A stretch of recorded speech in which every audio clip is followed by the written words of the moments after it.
Assalamualaikum warahmatullahi wabarakatuh. Perkenalkan, nama saya Yuni Puspita dari Prodi Manajemen Universitas Pelita Bangsa.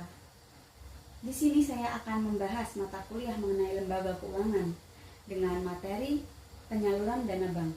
Di sini kita akan mengupas sedikit materi mengenai penyaluran dana bank. Apa itu kredit?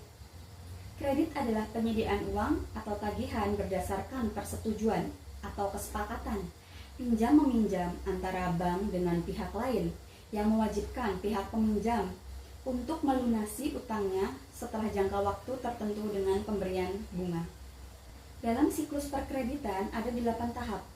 Tahap yang pertama adalah permohonan kredit, yang kedua adalah analisis kredit, ketiga keputusan kredit, keempat adalah perjanjian kredit, kelima pengikatan jaminan, yang keenam adalah doping kredit, yang ketujuh adalah pengawasan kredit, dan yang terakhir adalah pelunasan utang. Kita akan bahas satu persatu dari 8 tahap siklus perkreditan. Tahap yang pertama adalah permohonan kredit. Bank hanya akan memberikan kredit jika diajukan secara tertulis, di mana permohonan harus berisi informasi yang lengkap atau data yang lengkap dari si peminjam.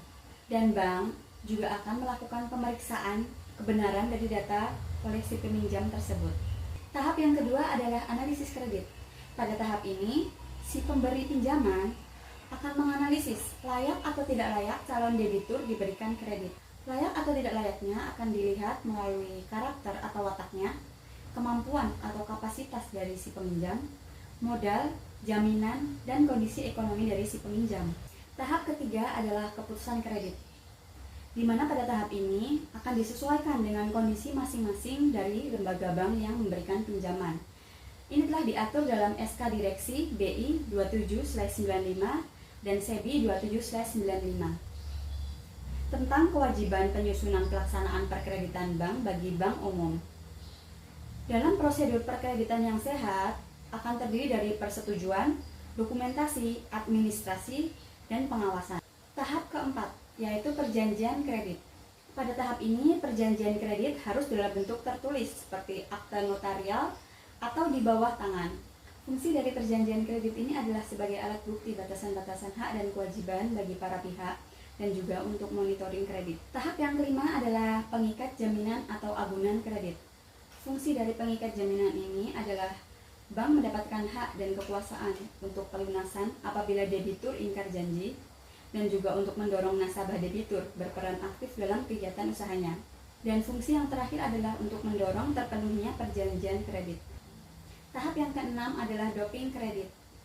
Pencairan kredit akan terjadi apabila telah dipenuhinya persyaratan yang telah disepakati dalam perjanjian kredit dan juga penarikan dalam jumlah yang sesuai dengan kebutuhan atau jadwal, serta pencairan dapat dilakukan baik melalui rekening nasabah maupun perusahaan rekanan. Tahap yang ketujuh adalah pengawasan kredit. Tujuan dari pengawasan kredit ini adalah untuk mencegah sedini mungkin timbulnya kredit yang tidak sehat. Tahap yang terakhir atau ke-8 adalah tahap pelunasan utang. Pada masalah perkreditan ini banyak terjadi masalah-masalah yang kita temui. Contohnya adalah pinjaman ditolak oleh pihak bank. Banyak pengajuan kredit ditolak karena masalah pada sistem layanan informasi keuangan atau yang biasa kita sebut dengan SLIK. Apa saja penyebab dari pinjaman ditolak oleh bank? Ada beberapa masalah yang biasanya terjadi atau disebabkan. Yang pertama adalah terlambat membayar cicilan. Ini merupakan penyebab utama ciri SLIK OJK bermasalah.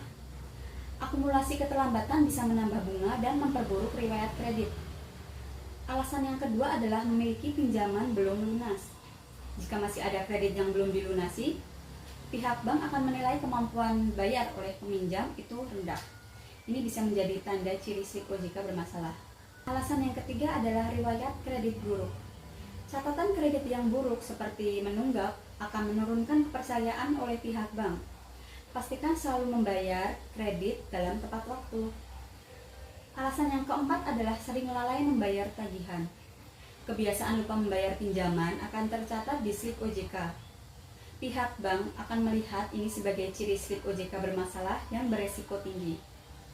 Alasan yang terakhir adalah pinjaman melebihi kemampuan finansial dari si peminjam.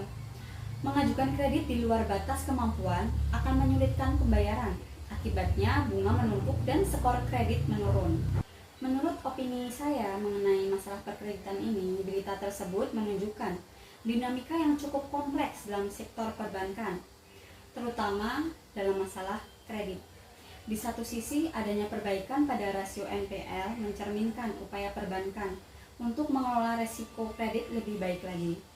Namun, peningkatan rasio loan at risk atau LAP bisa menjadi sinyal bahwa tantangan dalam menjaga kualitas kredit masih ada, khususnya dalam menghadapi ketidakpastian global. Pertumbuhan kredit yang melambat, meskipun masih berada dalam proyeksi, menunjukkan bahwa ada kehati-hatian di kedua belah pihak, yaitu perbankan dalam menyalurkan kredit dan nasabah dalam mengambil pinjaman. Selain itu, masalah pada slip OJK juga menyoroti pentingnya literasi keuangan bagi masyarakat luas, terutama dalam mengelola riwayat kredit mereka.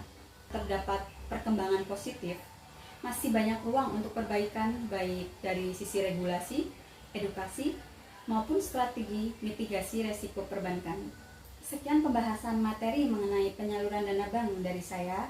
Semoga bermanfaat bagi kalian semua yang menonton. Terima kasih.